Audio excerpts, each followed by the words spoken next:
लक्ष्मणरावांना 5 मुले होती.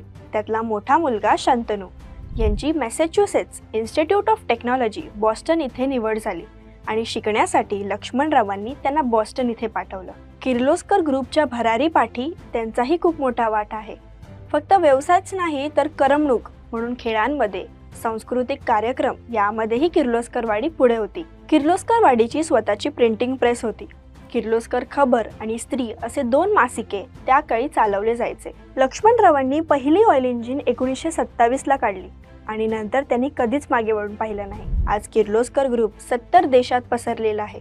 त्यांच्या 26 कंपन्यांमध्ये 18,000हून अधिक कर्मचारी काम करतायत. तुम्हाला आश्चर्य वाटेल, पण दुबईमधील बुर्ज खलिफा, अमेरिकेतील न्यू वर्ल्ड ट्रेड सेंटर, सिंगापूरचे मरीना बे, ऑस्ट्रेलियाचे ऑपेरा हाऊस इथेही किर्लोस्कर पंप वापरले जातात.